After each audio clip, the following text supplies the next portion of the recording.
कुछ शहर नक्शों से नहीं नसों से पहचाने जाते हैं। मंदसौर उन्हीं में से एक है जो मिट्टी से नहीं मेहनत से बनता है।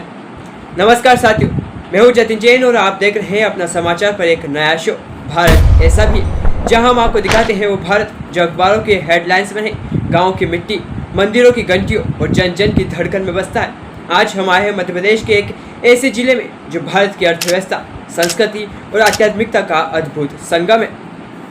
जहाँ खेतों में उगती है अफीम, जहाँ मंदिरों में गूंजते हैं श्लोक और जहाँ लोगों के दिलों में बसती है एक गर्वित चेतना। हम बात कर रहे हैं मंदसौर की। जब कोई पहली बार मंदसौर का नाम सुनता है तो सबसे पहले चरण में आता है अफीम, और यह सच भी है।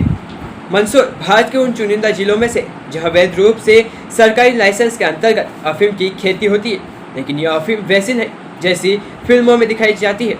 यहाँ के किसान नशा नहीं उगाते, बल्कि वे वो पौधा उगाते हैं जिससे निकलती है वह दवा जो ऑपरेशन में काम आती है, कैंसर की पीड़ा में राहत देती है और जान बचाती है। यहाँ की पोस्ता की फसल कई पीढ़ियों से चली आ रही है। यह परंपरा है, रोजगार है और कहीं ना कहीं आत्मगौरव भी। यहाँ खेतों में अफीम की कैप्सूलें जब चीर कर रिसती है तो सिर्फ दूध नहीं, एक किसान की उम्मीद टपकती है। लेकिन मंदसौर को सिर्फ अफीम से समझना उतना ही अधूरा है जितना गीता को सिर्फ युद्ध से जोड़ देना। मंदसौर का पुराना नाम था दशपुर। गुप्त वंश के समय यह शहर एक महत्वपूर्ण राजनीतिक और सांस्कृतिक केंद्र था।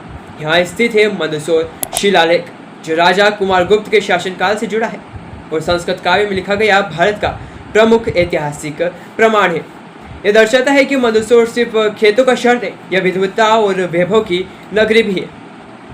अब आते हैं मंदसौर के उस मंदिर पर जो इसकी पहचान है, श्रद्धा है और आकर्षण भी। हम बात कर रहे हैं पशुपतिनाथ महादेव मंदिर की। यहाँ स्थित है अष्टमुखी शिव प्रतिमा, यानी एक ही शिवलिंग में 8 शहरें, 8 भाव और 8 दिशाओं की ऊर्जा। यह प्रतिमा पूरे विश्व में अपने आप में अद्वितीय है और मंदसौर को एक आध्यात्मिक ऊंचाई देती है। जहाँ शिव सिर्फ पूजे नहीं जाते, हर दिशा से देखे और समझे जाते हैं। सावन में यहाँ का मेला, श्रावण सोमवार की भीड़ और हर हर महादेव की गूंज मंदसौर को मालवा की काशी बना देती है। लेकिन यही नहीं, मंदसौर एक और बात के लिए अनोखा है, वो है रावण की पूजा। जी हाँ, जहाँ पूरे देश में रावण का दहन होता है, वहीं मंदसौर में रावण की 13 फीट ऊंची भव्य प्रतिमा है, जहाँ उससे एक विद्वान ब्राह्मण, महाशिव भक्त और महापंडित के रूप में पूजा जाता है। यहाँ दशहरे पर रावण नहीं जलता, यहाँ उसके ज्ञान को नमन किया जाता है।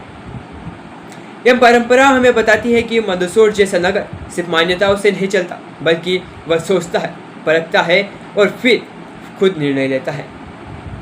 आज का मंदसौर सिर्फ अतीत की बात नहीं करता, यह भविष्य को आकार दे रहा है।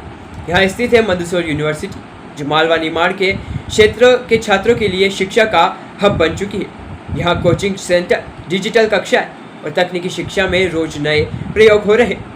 युवाओं का आत्मविश्वास देखिए, कोई यूपीएससी की तैयारी कर रहा है तो कोई डिजिटल फार्मिंग से देश विदेश तक व्यापार कर रहा है।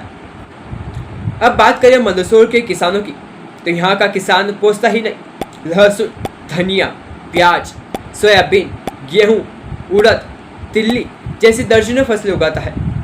मंदसौर की लहसुन मंडी पूरे भारत में प्रसिद्ध है। हर साल करोड़ों का व्यापार सिर्फ लहसुन में होता है। यहाँ मंडी सिर्फ व्यापार की जगह है नहीं, यहाँ हर किसान अपने पसीने की बोली लगाता है। और हाँ, यहाँ की लोक संस्कृति, ओह क्या फाग, क्या गरबा, क्या लोकगीत। हर त्योहार, हर उत्सव यहाँ एक जीवंत परंपरा है। नर्मदा यात्रा, पशुपतिनाथ महोत्सव, होली की चौपाल, रक्षाबंधन की चूड़ी परंपरा, यहाँ के लोग सिर्फ त्योहार नहीं मनाते, वो उसमें जीते हैं। मंदसौर ने भारत के 1857 की क्रांति में भी भूमिका निभाई थी। यहाँ के लोगों ने अंग्रेजों के खिलाफ आवाज उठाई। यह धरती सिर्फ खेती से नहीं, वीरता में भी आगे रही है। तो साथियों, अगर आपको मंदसौर को सिर्फ अफीम समझते थे तो अब शायद आप इसे आस्था, इतिहास और आत्मा के रूप में देख पा रहे होंगे। भारत ऐसा भी है जहाँ एक जिला दवा बनता है, जहाँ रावण पूजा जाता है, जहाँ शिव अष्टमुखी रूप में मुस्कुराते हैं और जहाँ किसान डिजिटल खेती से देश की रीढ़ बनता है। अगर आपको यह एपिसोड पसंद आया हो तो इस वीडियो को लाइक कीजिए, शेयर कीजिए और चैनल अपना समाचार को सब्सक्राइब करना मत भूलिए। मैं हूँ जतिन जैन, फिर मिलूंगा अगले एपिसोड में। भारत की किसी और अनसुनी, अनकही और अनोखी कहानी के साथ। जय हिंद, जय भारत। तब तक देखना मत भूलिए भारत ऐसा भी हर रविवार सुबह 8 बजे सिर्फ अपना समाचार पर।